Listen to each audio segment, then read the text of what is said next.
Hi, everybody. This is Rich, and you are watching a panel that is part of Virtuacon 2014. Now, what's Virtuacon? Gosh, if you don't know, I feel bad for you. RPG Geek, once a year, holds the best 3 days in virtual gaming. This is the second of the 3 days, so if you're just now seeing this live, you've got an opportunity to jump into a number of games that are ongoing or watch some of our panels. And we've got some panels coming up later today and even some tomorrow.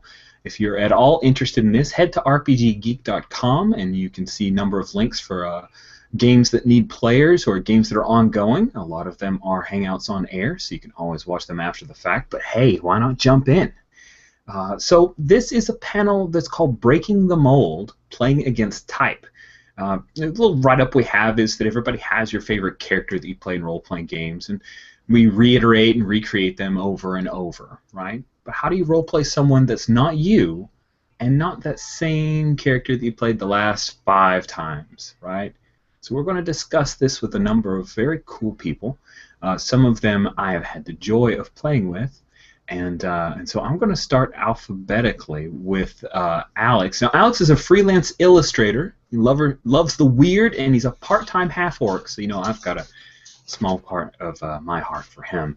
One time when he was home alone for 2 weeks, he ran and organized almost 12 sessions that became known in some circles as AlexCon.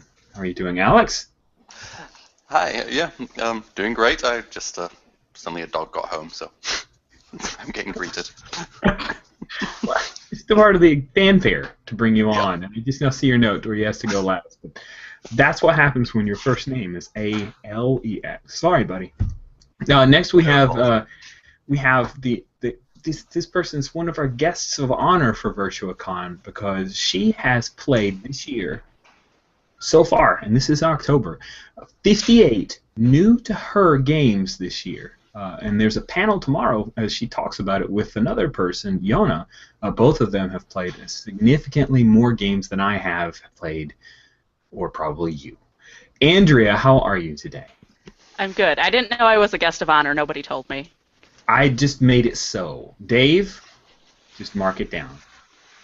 I get a cup or something. Exactly. I'll have to get your address for later, and I'll send you a cup that looks somewhat like this, but I'll write some stuff on it. Excellent. Next, we have Jan Venzon, who is a LARP enthusiast, a former troll, and a hangout gaming guru. How are you, Jan? I'm very good, thank you very much. Last but not least, we have the content director of the Roll20 GM Academy, which unfortunately I've failed my exam to get in. But, we have Jim McClure. How are you, Jim? I'm doing outstanding. We'll lower the standards next time for you, under the condition that I get one of those fancy cups too. Well, I do have quite a large stack of them, so I think we can make a deal. Outstanding. Now, before this panel began, I submitted for questions through Google Plus as well as RPGgeek.com and received a number of questions ahead of time. However, if you're watching this live, you're in luck. If you've got a question, a burning question about how to break the mold and play against type, feel free to use the Q&A function, and I'll do everything I can to try to prioritize. That's a hard one. Why does that word give me trouble? Prioritize that question, move it to the top of the heap. But until then, we'll kind of go through some really interesting questions we've received from our audience. I'm going to lead off with a question from Misha Krylov. Misha asks, I'm going to kind of go down the line. So I'm going to start with Jim, and then we'll head our way towards Alex, because I'm really interested in this. Jim, what is your type, and what's the type for you that's hardest to play? Well, it's a really interesting question in and of itself, because I guess I sort of have 2 answers to this, in that I do have a very certain type, or I should say when I started tabletop, I had a very certain type. And being a big guy, being a guy who's been into martial arts his whole life, I started playing a barbarian, because of course it's a barbarian, and you get to go in and you get to swing an axe, and you get to do all this wonderful stuff. And I played that for probably my first, year and a half in different games. That was my type. As I got more and more involved into tabletop, as I started branching out into other systems, as I started, of course, transitioning into GMing more, which now, to get myself out of the GM seat, that's a panel for a different day. But what I started to do less and less was become more and more combat focused. I started in aversion to that, probably because I did so much at the beginning. So sort of my two answers is my type is the straight barbarian fighter. What is now the hardest for me to play is that exact same thing, for reasons I'm sure we'll talk about later throughout this panel. Very cool, Jim. Awesome. Jan, what's your type of character that you tend towards, and what's hardest for you to portray? One thing I will always come back in a lot of my original characters was that I tend to play a smart ass. And at that, like, usually one that's a bit somewhere, but if you'd go D&D terms, it would probably be a rogue warrior, like a strong type, but still sneaky, but always tended to go for the smart ass characters, and going away from that is quite a challenge sometimes. So anything that's not a smartass is going to be a challenge for you, Jan. So, kind of, yes. I mean, wholehearted, like genuine kind of guy. You just can't pull that one off. That's what you're saying. That's well, awesome. I can pull it off, but it would require some training. Oh, Andrea, in the 58 games to you this year, you had to have played a ton of different character types. So what would you say is your favorite type that you tend towards? I almost always play good characters of some sort or another. Doesn't really matter class. They're mostly all good people at heart anyway. Whether or not they're actually doing good things is another story altogether. The characters I have problems playing is I don't play a lot of magic users and silly characters. Silly characters are very hard for me. Makes me think. All right. Oh no. Alex. Okay, are you Sans dog? Are we good? I think the dog will be quiet for a moment. All right. Let's quickly answer. Yeah. I struggled at first to come up with my first thoughts of what type I am would be I tend to go for like broken characters in some way, like some big flaw in them that's damaged them and maybe made them wary. Then when I asked that and tried to get some feedback on that, I was told drama queen. So drama queen is probably my type. That's great. I'm going to go ahead and stick with you, Alex, for the next question. This was submitted from Stefan O'Sullivan, who's SOS1 on RPG Geek. Oh, yeah. Stefan asked, what are the advantages of playing against your usual type? I mean, why not just stick with the drama queen there, Alex?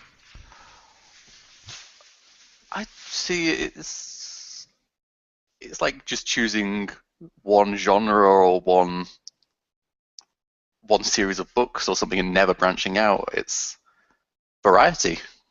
It's not letting things get stale. I can imagine never changing. It would be I think you'd get tired. But for fun and variety. Speaking of tired, Andrea, why wouldn't you just keep playing these good characters from now ad infinitum? No one expects it. So then when I stab them in the back, they never see it coming. And actually, it is really fun to let loose and just be evil sometimes. I always feel terrible for it afterwards. I really do. But it is fun. I'm sorry that my imaginary character hurt your imaginary character. Exactly. It's horrible. Makes me cry at night. So, Jan, what have you found to be the advantages of playing against your type? Well, variety is definitely one of the most important reasons, but I think also just for your own experience to try and put yourself in a different mindset to try and that's one of the great things about role playing in general, that you can try to imagine the world through another person's eyes, and if you're just playing the same person every time, then you're not really experiencing it all to the fullest, are you? Very good. All right. Jim, Why wouldn't you just want to be a barbarian from now on until? Well, maybe I do want to just be a barbarian, but I knew no. it. I think my answer obviously is quite in line with what other people have said, and that is variety. And variety is one of those big major concepts that applies to role playing. And I think I first sort of broke out of playing that stereotypical character when I finally looked up from my character sheet, looked around the table, and went, "Wow, there's 3 other people sitting here that are playing completely different characters and having different types of fun than me. I'm having fun, he's having fun, she's having fun." But everyone's having their own different type. So is mine the only type? Clearly not. So I wanted to get out and experience what everyone else was getting to have fun doing. The world had to be bigger than what was trapped in my mind, and that's what really, I think, got me out of playing, and one of the big advantages of getting that variety. And then just to add a little bit into what was already beautifully said by the rest of the panelists, there is a deep psychological need I feel people have to express parts of themselves. And the great thing about tabletop is we get to do this, we get to play a character that represents a certain portion of our psyche. And then we get to play a different character that represents another different portion of our psyche. And I can play the megalomaniac villain that wants to bring down the universe, and I can play the one that wants to start an orphanage and save the kids, because somewhere in my mind, this is revealing way too much, both of those things exist within my mind, and playing the variety, playing the different types, allows me to get that out, express it, and role play it. Nice. Thank you, Jim. All right. Well, we've gotten a question from the audience. Joe Ham has asked, and I love the second half of this question because all right. Do you find it more challenging to develop? And I'm going to popcorn this, so if you feel inclined, you want to jump in first, then no buzzer, just unmute and go. Do you find it more challenging to develop and play characters in a rules-heavy game like D&D or L5R, or a rules-light game like Dungeon World or World of Darkness, and why? I think it's actually I find it interesting to especially, for instance, L5R. It's a rules-heavy game, definitely, but there's also you have the system of flaws and perks, or I'm not sure what it was called in L5R anymore, and looking at those can already create a completely different person. If you take a certain flaw that you can't do certain things, or you can already get in the character creation already start to develop an entire personality just from picking those perks and flaws. And that's something I usually like doing as well. That's one of the first things I'll do when creating a character, is just trying to think of what is wrong and what's right with my character. Yeah, and I'll jump in on that just to add on to, because the letters L5R popped up, and that's my personal favorite system, love Legend of the Five Rings. But to give an example, I personally don't think it's more challenging with either or. I just think there's different things to work with compared to a rules heavy and a rules light. If I play a system like Dungeon World or World of Darkness, or I play Swords and Wizardry a lot, which is another real rules light system, I essentially have total freedom in what I want to make, in that it is a complete and total blank slate. I can make whatever I want to make, and that's great, and it works very, very well for people who take that initiative and can bring that to themselves and bring it to the table on their own. A more rules-heavy system, on the other side, while it doesn't necessarily detract from any of that blank slate, it also gives a rich setting to allow creativity to flow. To give an example from L5R, and what Jan was talking about, they're called advantages and disadvantages now in 4th edition L5R. But in L5R, there is a disadvantage called epilepsy. And for those that don't know, L5R is like a feudal Japan samurai, except in a mythic world type deal. And one of the disadvantages, I built a character on this, is epilepsy. They have seizures. Now, here's what makes it a character. Within the context of the entire world, epilepsy is looked down upon as a samurai. It's something shameful that they try to hide because they consider it a spiritual imbalance. And it's a shame to, my parents who are, notable samurai people, and that's very important in the game to keep up presence, or what they call face. So with this world and detailed setting, something as simple as a flaw of epilepsy suddenly becomes a shameful secret that I have to keep hidden, and I can't go to the big fireworks demonstrations because there's a risk of having one of these epileptic attacks. So a more rules-heavy system sort of gives this, here is all this interesting stuff that you can build a character with. To some degrees, can it narrow? Sure, but it also provides a lot of good information. Again, on the other side with the rules light, you have sort of the blank slate and it's go wild. So, in my opinion, I don't think one is necessarily more challenging than the other, just different approaches from a creative standpoint.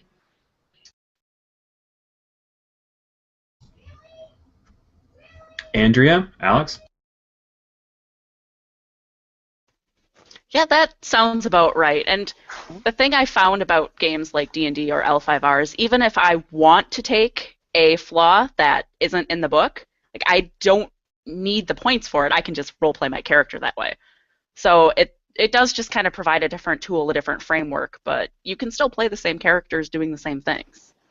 Yeah, I think it's player creativity that brings your character to life rather than the system a lot of the times. Like, even in Pathfinder Society, I've had great fun creating a very unique character, even though it's quite, very restricted in the scenario and the mechanics of building a character. Or to me, it seems quite restrictive. But I still managed to create something fun for me. Cool. All right. So next we have a question from Al P from RPG Geek. I'm not sure this is. The guy's got a pickle-headed avatar, so who even knows what that's about. I'll start with, like with you, Jan. Yeah, I know. That guy's crazy. Jan, how do you avoid slipping back into your usual type?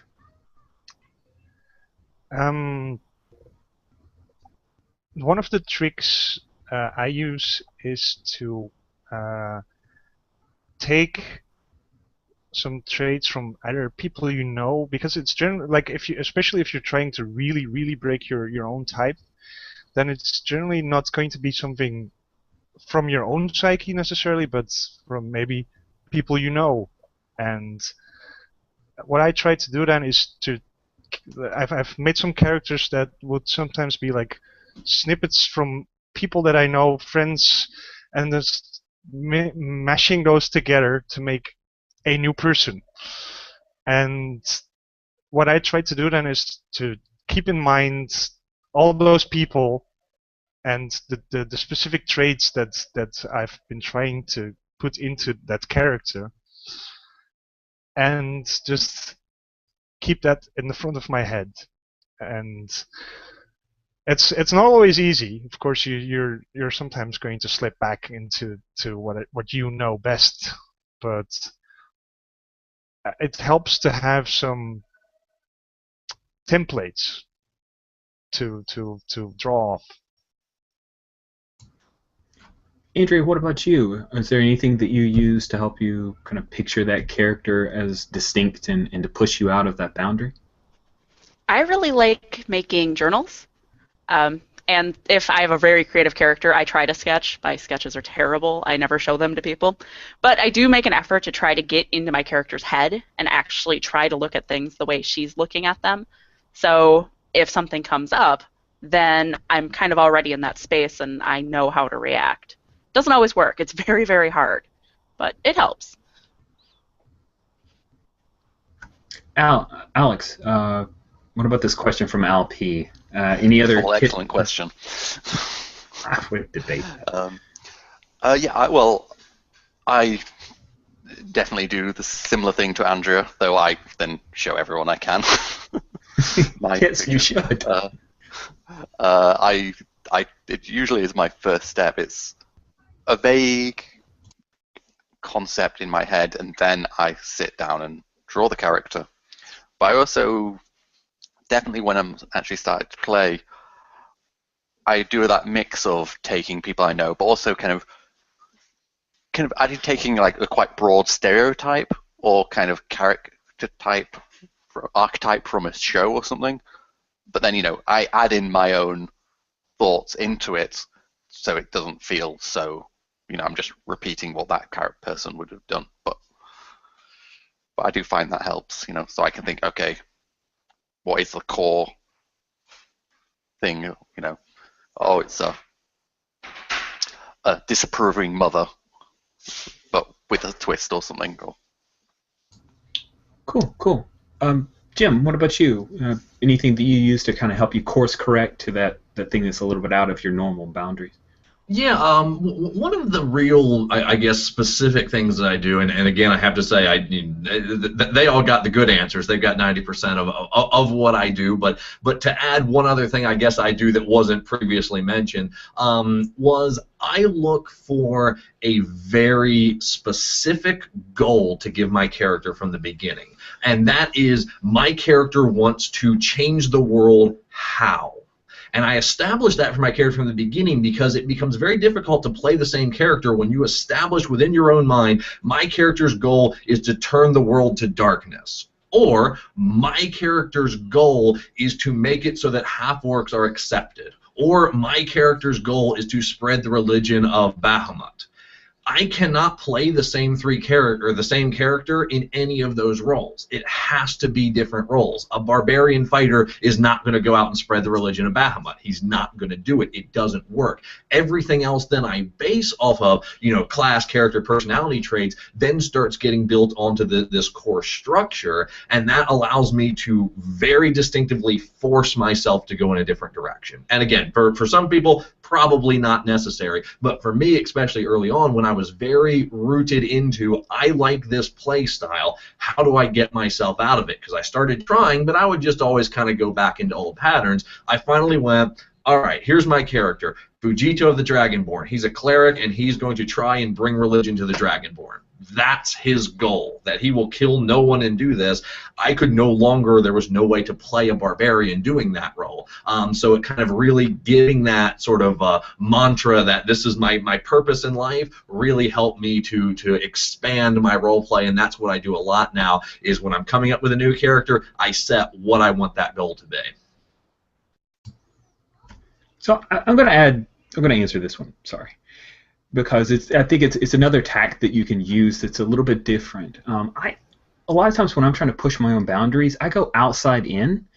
So similar to the journals and drawing pictures, I'll try to find a representation of that character.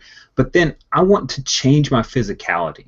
I either go by changing the way that I talk, the way that I hold my body, the way that I look at people, and I let that kind of color the way that I interact and force me into a different mindset.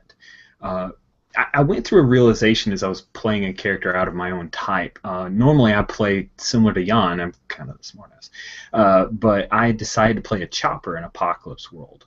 And this chopper was very, very just straight ahead and extremely confident in his ability and his gang.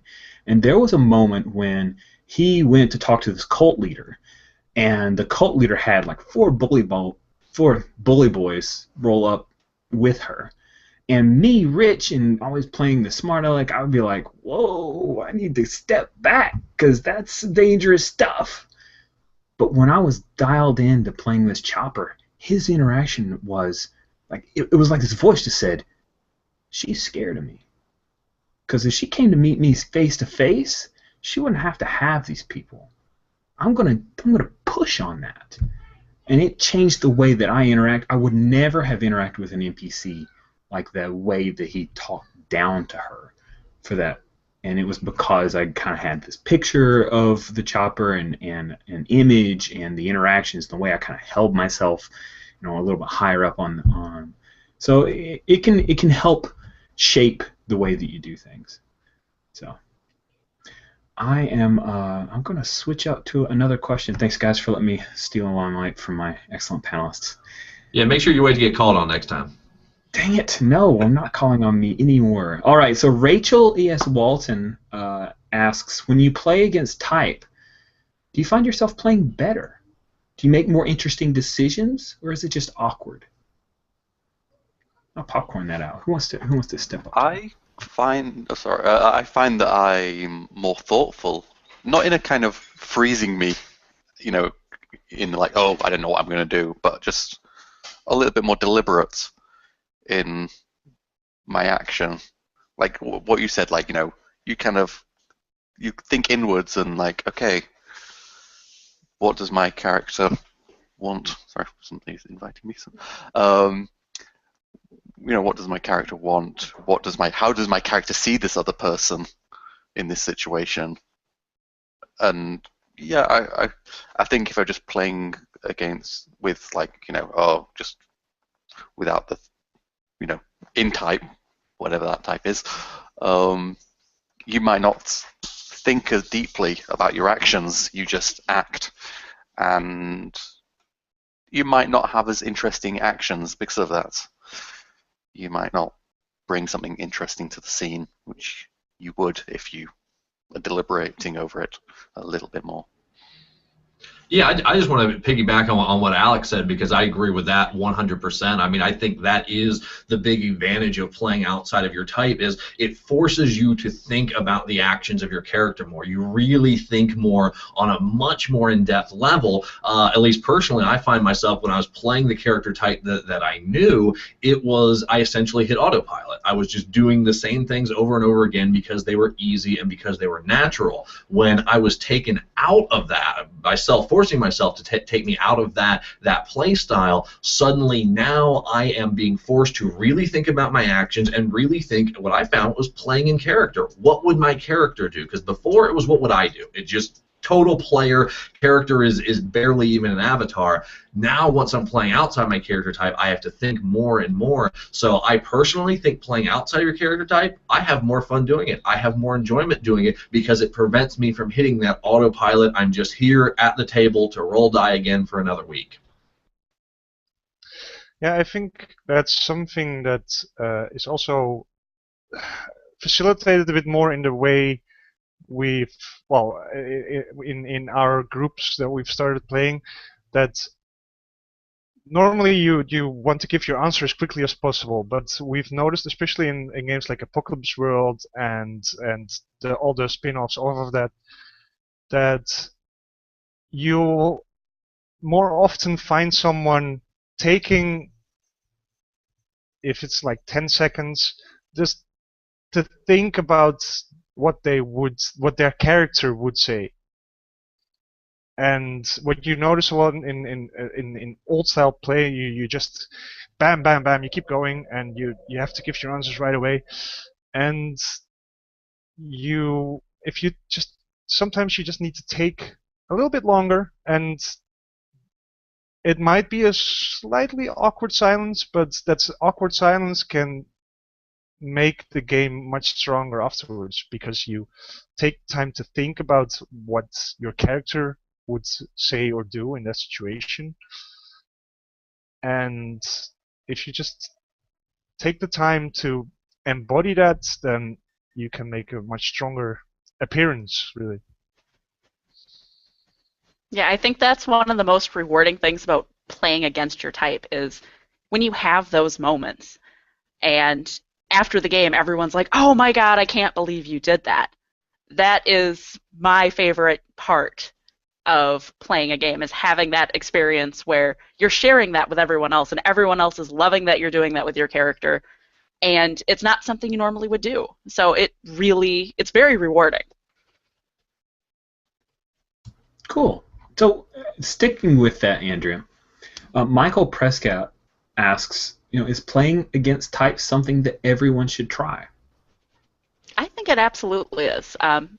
Obviously, I just did a panel yesterday, so I'm sort of still dialed into the boundaries thing. Obviously, everyone has their boundaries, but if you're with a group of friends and they all understand, this might be something new for you, just try it. And you may find the character's not for you. That's certainly what I found with Magic users. I just generally don't care for arcane Magic users. But I've never had a terrible experience where I won't go back and try it one more time. It's always fun to play with friends. Cool. Alex, Would you recommend it for everybody? Would anybody not recommend playing against type, and why? I can't imagine. I can't think of a reason, because I mean it's not the end of the world if you find you don't like that role, or that's it, or even just branching out at all. It's, you find out, oh well, you go back to your barbarian, and the world hasn't ended. It's either nothing bad happens or success. Yeah, and I was just, I guess, going to add the one warning I would say to it. I mean, I agree with everyone else. I highly encourage everyone. If you have a type, branch out, try other things. But the caveat, the asterisk, the little fine print at the bottom is to understand that you're not going to necessarily have fun, especially when you're first branching out. You are experimenting. And just because the first new type you try didn't work out doesn't necessarily mean no other different type will work out. And that's what I really want to tell people, because I have had some players in the past that they have a definitive type, that's what they play and that's what they enjoy. And I encourage them, hey, why don't you try something else, see some of the other things. And they tried something else and they didn't like it for whatever reason, XYZ reason. And then they got in the mindset of, well, because I tried something else and didn't like it, that means I only like this one type of thing. So that was the one thing I wanted to say as sort of a warning to people of the whole thing of trying out is experimentation. They're great for trying out. I love them for one-shots. That's how I try out new characters, to see if I'm personally going to like my own character to play for a larger campaign. Someone says they're running a one-shot, I'm going to try something I've never run before. I might like it. I might hate it. If I like it, I get to use it. If I hate it, hey, it was one night, still fun at the table. And I think even if you're going into you're going into a long-running campaign, that doesn't mean you can't dare to experiment, because even within a long-running campaign, a character can grow, a character can change. So if you find out that's the character that you started out with is not quite to your liking, you can think about how he could grow out of that situation. You can think about how, if he is in a certain position, what would make him change his ways, and what happened to him recently, because there's always stuff happening to your character anyway. Why did something make that character change his ways? And that's fine to just experiment with it, even with a long-running character.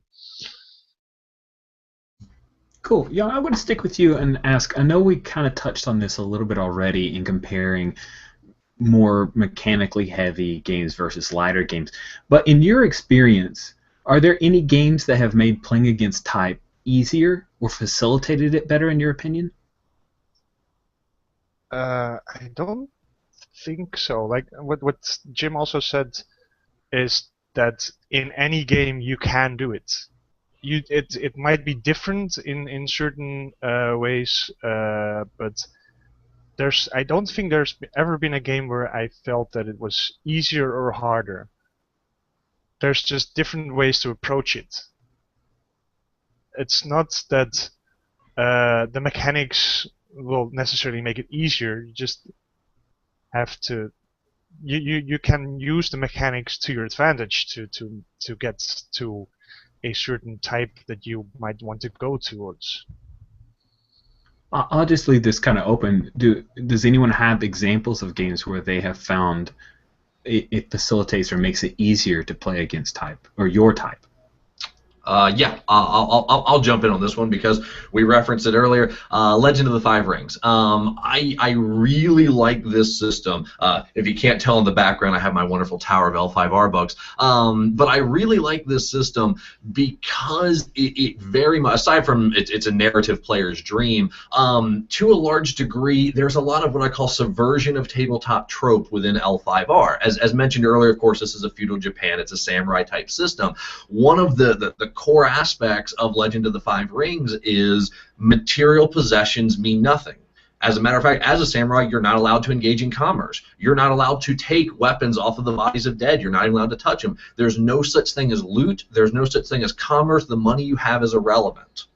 And to so many people that play tabletop, they hear that and go, whoa, what's the fun if it's not loot? Oh, and there's only 5 levels to max, so it's not like leveling up's a big thing. What's the fun of the system?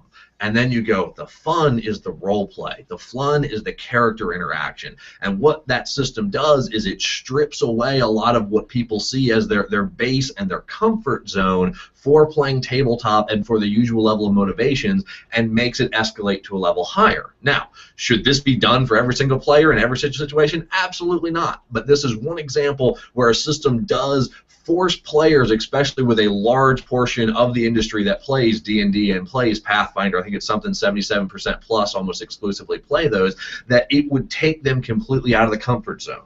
Would it affect some people? Not at all. Would it affect others? In a massive way. And that's why I wanted to bring that as one example. I think Legend of Five Rings does very well of changing the dynamic that makes people think a little bit more about how they make their characters. Any other games that help, Alex? Yeah, I was going to suggest a game that I think everyone, well, I know nearly everyone on this panel loves, but Apocalypse World and playbooks specifically.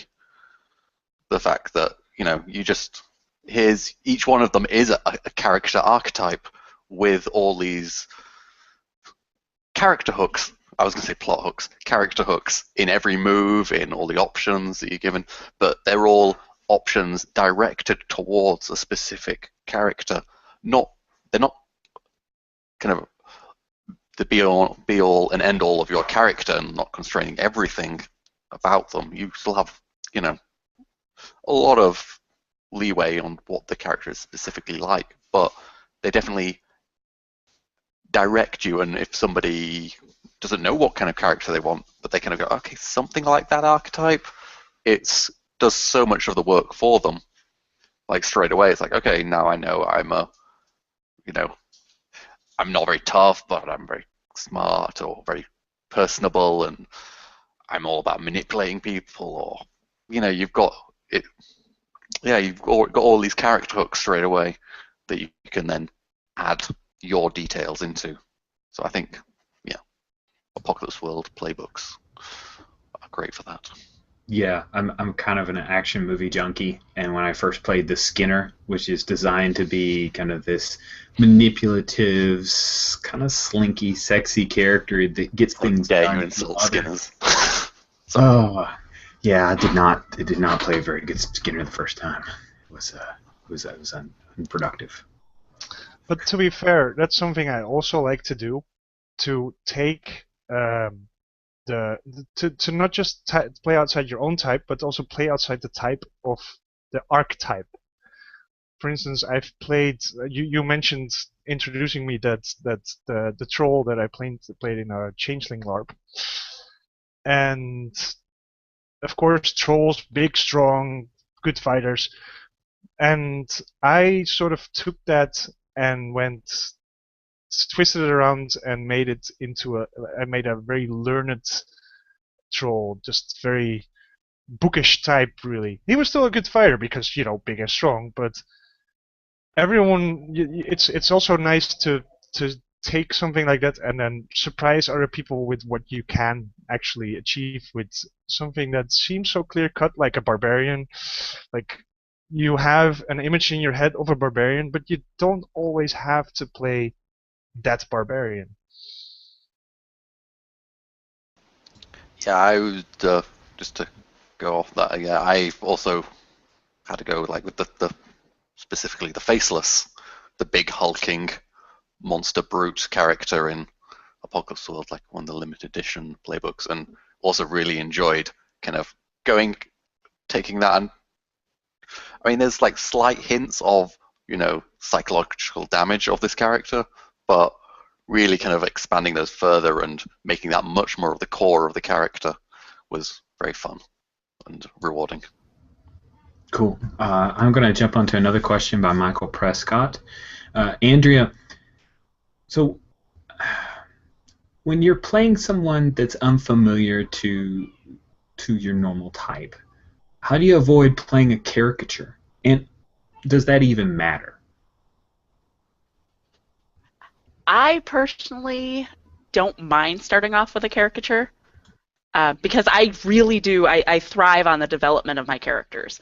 So most of my characters, even if it is in my type, they start out as very basic, sort of rough ideas of what I want to do and what I want them to be.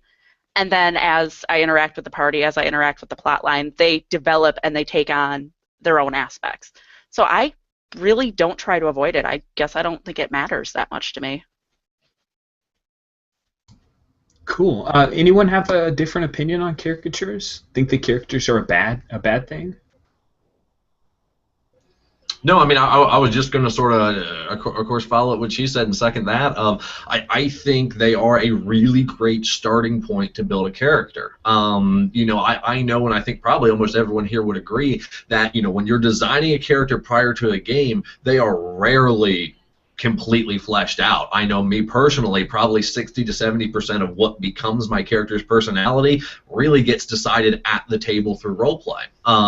It's just sort of one of the big ways to take, okay, I want to go with with the example you showed, the cleric that wants to bring religion out there. Well, what exactly is that going to mean? I don't really know till I get out and start interacting with the rest of the world, and then the character starts building layers and layers and layers and layers and starts becoming a really deep, emotionally connected character. There's no way I could have done that at the start. I ended up with a better character that way, I feel, with having a basic archetype and then building more onto it, as opposed to if I would have tried to construct everything from the beginning. So I just wanted to second her point. I agree 100%. Yeah, to me, Andrea, caricatures, when I think of caricatures leading to development, it makes me think of a lot of anime series that I've watched, where you start off and you're like, oh my goodness, that's the most annoying, obnoxious character, and that's all there is to this person. And then events unfold that shape that person, you really start to pull for them after time. Not always, but sometimes.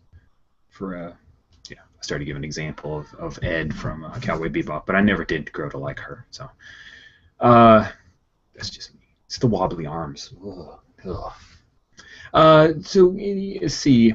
I think we've got a couple other questions from Michael Prescott that I'd like. What role do you see for soliciting the support of your play group when you're attempting to play against type?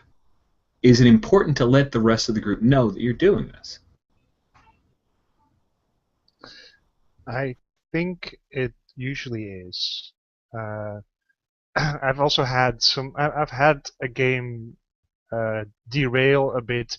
Well, it was also a game where conflict was very central to the theme, and we were trying out all sorts of things together, and in the end, that conflict became a bit of an issue within the group, and you then have to discuss like how you can make it work together, because it's not always easy to make a very, like, for instance, if you play a character that's distinctly racist. I've actually tried this in a mouse guard game, where it's a bit easier to do, because you're not actually usually offending people, but you can actually try and bring that out as well. And that's definitely something you want to discuss with the other players before you start making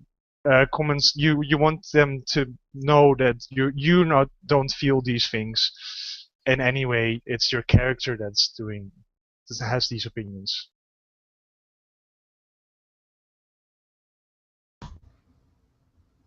Any other things that you can gain from asking for help from your group? Andrea, if you're normally playing good and you want to switch to evil, you're not going to tell your group ahead of time, right? Because you want to snooker them, right? How can you backstab them? Exactly. I have found with like the whole arcane problem I have, it's helpful just to let people know, hey, like I don't usually play these, and it does give them a little bit of a buffer for patience, so they're not immediately going, oh my God, how do you not know how to cast that spell? As I'm like flipping through 4 different books. So it does really kind of help out in that respect. I've never run into a problem where someone has been disrespectful towards me, But I usually do just let them know, hey, this is totally new to me, so help me. Andrea, I think if you could just like whip out the whole like, this is the 53rd game I've played this year, so if I don't happen to know the rules of the one game you've played this year, I'm sorry. Oh, that raises expectations, though. Okay.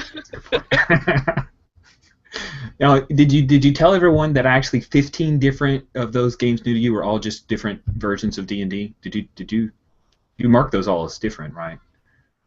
Are there 15 versions of D&D? At least. Come on, Jim, back me up here. Hold on, I'm counting. I got to take off my shoes though to count that. Osric, we got. I mean, the whole OSR, like OSR, there are 15 flavors of OSR. There's LOTFP, we've got Swords and Wizardry, we've got Labyrinth Lord, every one of them are different. See, you missed an opportunity. You could have knocked out, like, in 1 hour. Gosh, why did no one inform me of this? I just found out yesterday what the crayons were for with the original D&D dice. So, like, I'm a baby boomer. I had to ask. Crayons for the original D&D dice is awesome. I love it. Oh, sorry for that brief break there. Let us move on. Now, this is a question from Eric Berry, who is Magatone on RPG Geek. And Eric generally wanted to know if you could talk about playing against type and gender bending, or playing an opposite gender. Andrea, I thought it was interesting how you talked about playing your characters. You said she, that was the default there. And that's perfectly okay, right? That's the assumption, is that you play, except for Yana. I don't make that assumption anymore. But so any tips or tricks about breaking the mold and playing a gender opposite to yourself?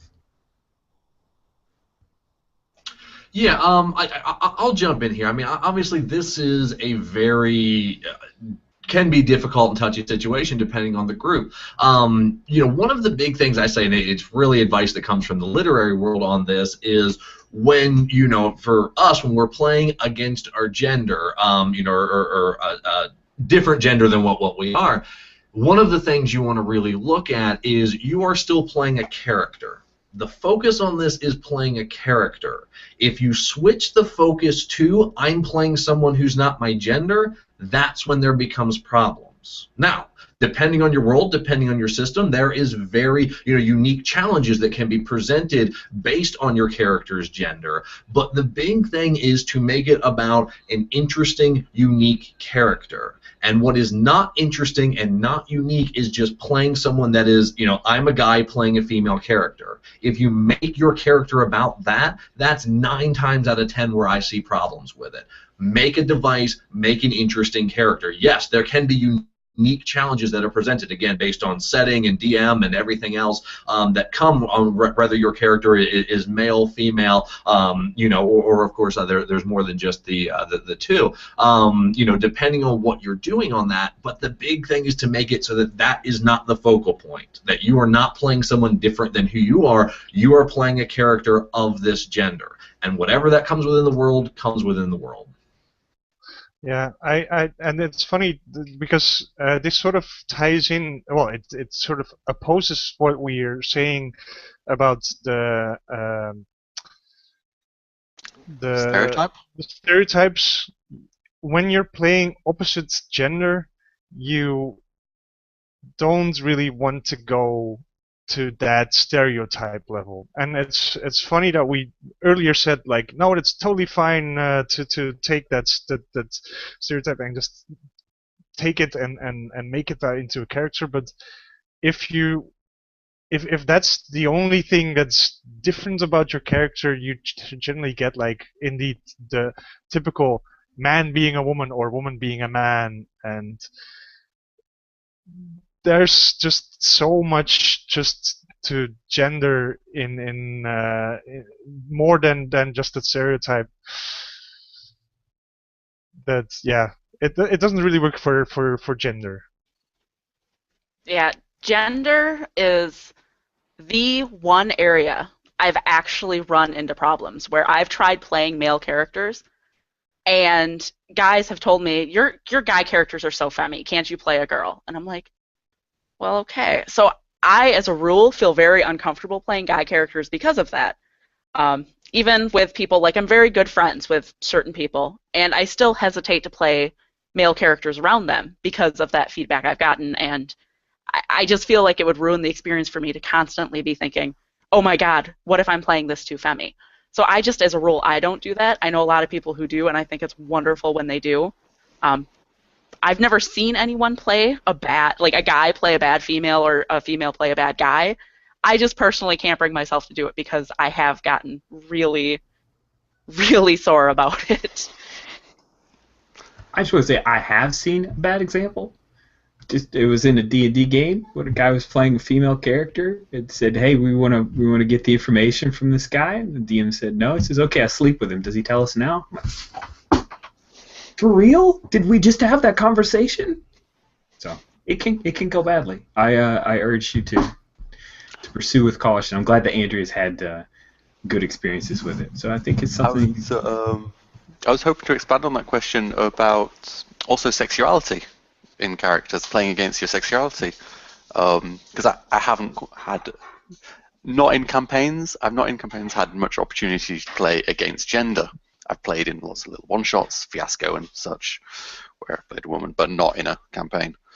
But sexuality, I had a good chance to play against sexuality, and that was really rewarding. And it's now actually become a slightly running joke that I have almost romances with Jan in our campaigns. No matter what I try and do, whatever character I create, there's going to be some really serious intimacy going on.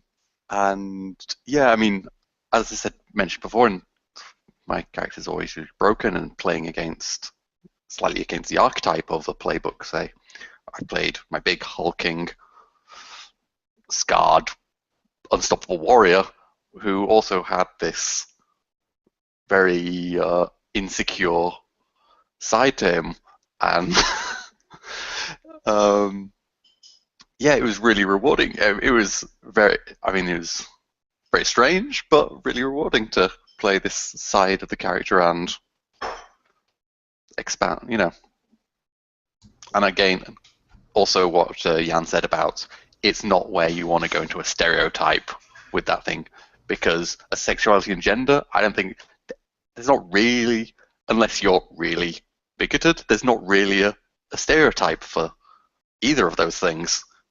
It's just, it definitely informs that person, but there's no say, oh, this is what women are like, or this is what men are like. There's, women can have that trait, and maybe it's a little bit more common, but it doesn't feel like I wouldn't say it's like a character archetype, a woman, say, or gay archetype. It's not. So, yeah, like what Jans was saying, you can't really stereotype those things. And I thought your portrayal was really strong. We're talking about Rogus, which Alex played. And I remember during the kind of character creation thread that we had on Google Plus before we began the game, you posted up and said, I think that Rogus might be gay. And I thought that was a really brave choice, because you'd said, this is going to be a first for me. And yeah, it was actually, for that one, it was, until somebody asked what his sexuality was, I hadn't actually thought of it. And I just, it was Jan laying traps for me. Trying to lure me in. He just asked what was my guy's sexuality, and I was like, huh. And then I just, why not? It added something unique to the character that I don't think I would have thought of straight away. Maybe I would have come to that idea, but yeah, I thought it became a big part of the character. Absolutely. But yeah. Any other thoughts on gender bending and playing against type? Okay. We're coming up near the end of the hour, so let's see if we can try to knock out one or two more questions. So Michael, who submitted a number of good questions, has one near the end of his list that I liked. Michael says, my current against type habit is to eschew my normal conflict-averse, hyper-reasonable mode and become a conflict-seeking hothead. And yet, I notice I don't have the supporting instincts to deal with the conflicts that start this way. Any advice? Yeah, it's a tough one. That's why I have one of those. I'm not big on conflict either, but just it seems like a stupid thing to say, and I apologize for that, but you just kind of have to commit to it. So my particular character, she'll start the fight at the drop of the hat, and you're in the background going, "This is such a bad idea, such a bad idea." But if she's going to smash the bad guy or smash through a building or something, have fun with it, and just I always have to keep in mind why she's doing it. She's got a very narrow view of the world, and it's black and white, and if someone has hurt her, they deserve to be hurt back. But just having to commit to it and just blindly going with it, and it's okay to stand in the back and go, this is a terrible idea, this is not going to end well. And that's okay, that's why it's fun. Adrian, go ahead, Jim. Okay, I was just gonna again second Andrew's point on that. I think that's the big distinction, with switching to this sort of conflict-prone character, is it's the understanding that with a conflict-prone character, a character that's drawn to conflict and wants to engage in it, you're rarely going to be making the right decision. You are no longer playing to quote unquote win, to set yourself, the team up in the best possible way to engage in this encounter. Now what you are doing is you are playing to have the most entertaining scene. And for a lot of people, this is a change in sort of play objective and a change in type of fun from the 8 types of fun. But that's another story.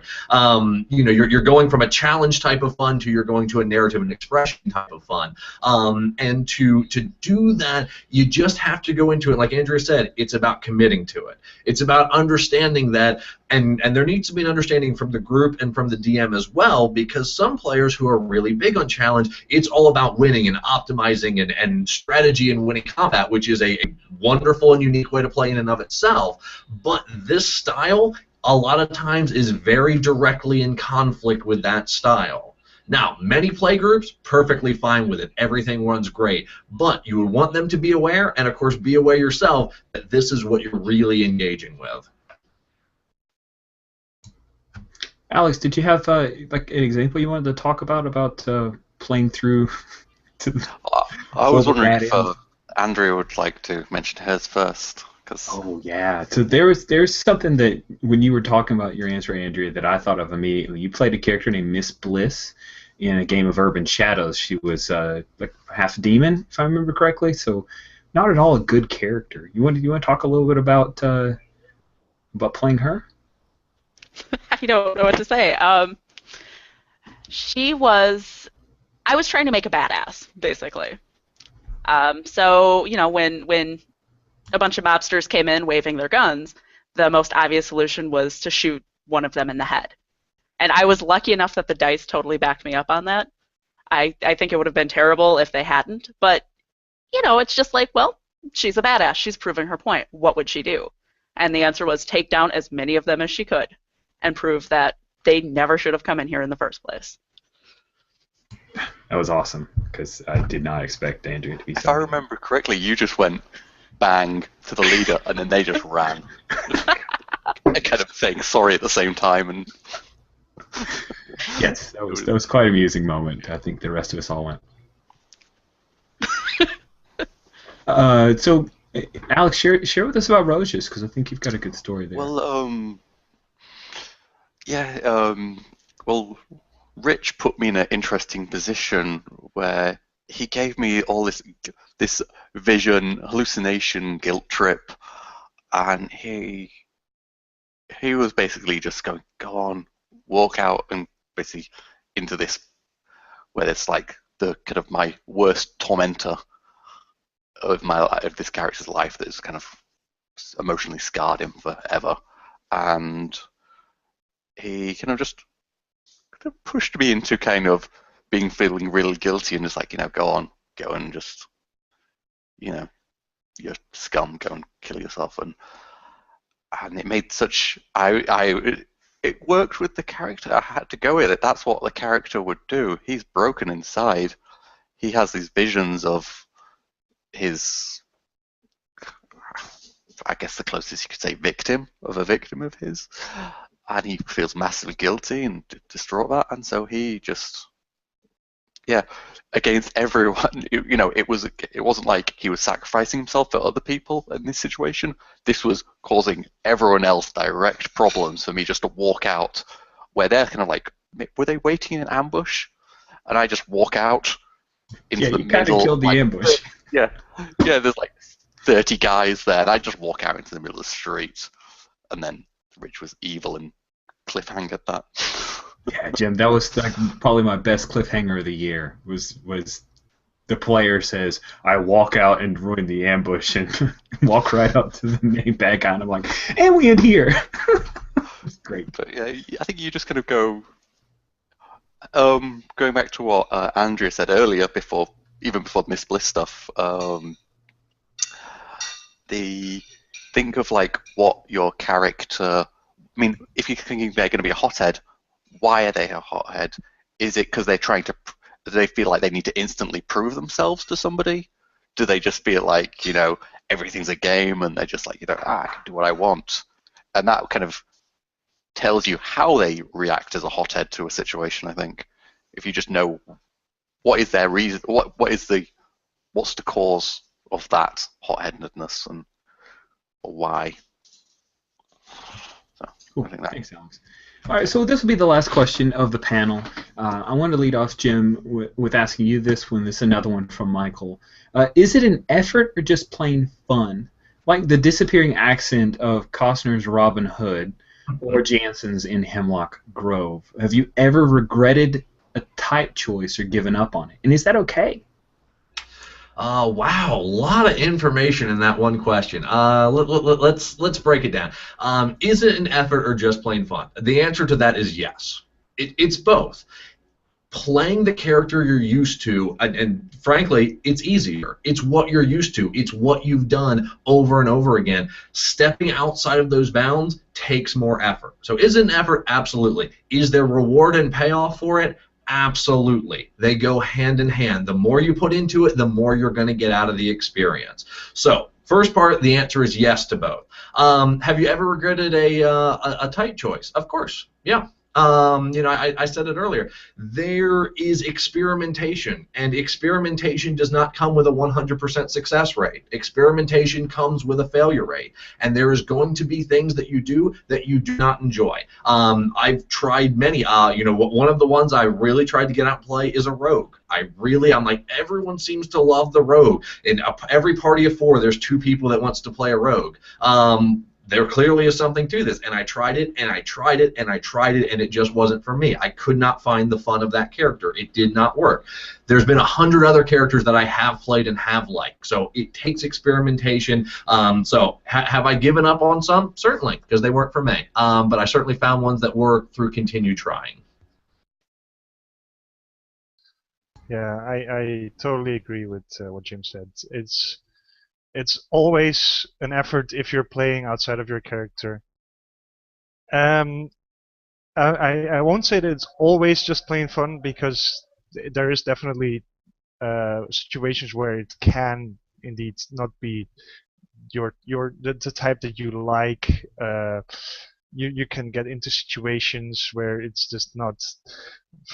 For instance, what I said, that the game where it derailed, I was playing an Islamic scientist, but another character was a Templar knight, and we had to work together. But me, of course, at that point, still playing a smartass, I got into a nasty situation where I was feeling a bit uncomfortable playing that character anymore, because I was being a bit too much of a loudmouth to the Templar, and he would just beat me up. But I was weak, and then I got into a point where it's like, okay, I'm playing a battered housewife here if I keep doing this.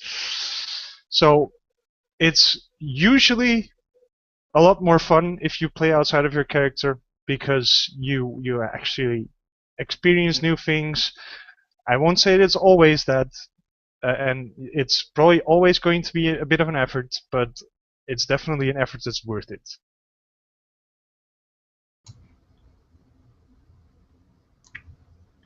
Andrea? I wish I had a glass I could toast you, because that's pretty much sums it up. It's um, I've never really had a terrible experience because I'm gaming with people I'm having fun with. I may not enjoy the character, but it's still worthwhile to try it. Um, and there have been types I've tried and I haven't enjoyed. I think mostly in one shots, so I haven't really had to like give up on them. But with other longer games, character development is always a fantastic excuse to change something about your character. So I have no trouble doing that. Good answer, Andrea. I like that. Alex, anything to add? I feel like all I can just say is ditto to all that stuff. It's really good answers. I'm really struggling to think of anything I can add to that. I don't think I can. They I couldn't either. They dropped the mic on that one, right? Yeah. Awesome. Everybody, I really appreciate you giving us an hour to talk about breaking the mold and playing against type. Alex, Andrea, Jan, and Jim, all of you have been excellent guests. I really appreciate you having you on. As we're starting to end up here, Jim, I know that you've got some stuff coming up. Anything you'd like to tell us about? Oh, goodness gracious, I got to do a plug. Yeah, for those watching, in about 1 hour from now, actually about 50 minutes, I'm going to be doing a 1-hour workshop on the 8 steps to building a plot, which is a paint-by-number system to create a plot for your game. And then 2 hours after that one begins, I'm going to talk a lot today, goodness gracious. 2 hours after that, I'm going to be doing another 1-hour workshop on understanding player types and taking a unique approach, specifically Mark LeBlanc's approach, which you heard me reference earlier, of the 8 types of fun. Yes, there are only 8 ways to have fun, and we're going to break down characters based on those 8 types. So that's what I've got coming up today. So if you all want to look at some interesting stuff, we'll have definitely some good workshops coming up in the next few hours. And then there'll be a follow-up workshop where we're going to come up with a 9th way to build a plot and the 9th way to have fun, right? I like my even number 8s. Don't mess with it. Yeah, Andrea is in 3 panels, 3 games, and then what's the third 3 thing? And I'm running 3 games. Playing 3, running 3 in 3 panels because she likes baseball, I think. Andrea, so speaking of which, you have a panel coming up as well, right? Yeah, I'm actually a guest on the panel. Rich mentioned it at the start of the broadcast. Tomorrow morning, at least this morning for us here in the U.S., we're doing a panel on the 2 of us who have played 53 plus new games this year. I'm at 58 now. She was at 57 yesterday. I don't know what she's been playing in today, so we're still going. There's going to be a lot more excitement before this ends. You totally need to backstab. You're gonna like pass her at Virtuacon. That's hilarious. That is fantastic. Cool. Jan, Alex, anything you guys want to mention coming up in Virtuacon? I know, Jan, you've been running the Silver Unicorn a lot, haven't you? I've tried. It's a good place for people to come together. It's really the place where it makes it feel like a con, because you get to meet everyone that's actually coming to the games. But of course, in a virtual convention, you don't actually see people in the other rooms. So we have actually 2 rooms this year, because last year we already ran out a couple of times of ran out of space. So we have 2 rooms where people can get together, and we've got technical support online, and you can come and have a drink with everyone and talk about your games that you have been playing or that you will be playing during the con. So come and have a drink at the Silver Unicorn. Excellent. And Alex, anything as we're tailing off here? Anything else you wanted to add, or any way people can find you? For Virtuacon? Well, I'm going to be running a game tomorrow. Well, today, I don't know, depending on time zones. Who knows? Yesterday, maybe, even. Tomorrow day? It's with Lacuna, it's hard to tell. So, I think, I believe that one is full up, though. And of course, if anyone wants to see Rich and Alex play outside of their type, probably coming up a new game soon on Rich's channel. Yeah, subscribe to this YouTube channel if you're watching right now, and the Legend of the Five Rings hack that we'll be playing in a week or so, using Rokugan as a setting, but the Apocalypse World setting system. Pretty exciting, Jim. So please do subscribe and check it out. Jan's going to be running it, so I get to play against type. I may play someone who's boring and not at all interesting and kind of dumb. Thanks so much for watching the panel, and thanks, guys, for being on the panel. I really appreciate it. Thank you, Rich. Cheers.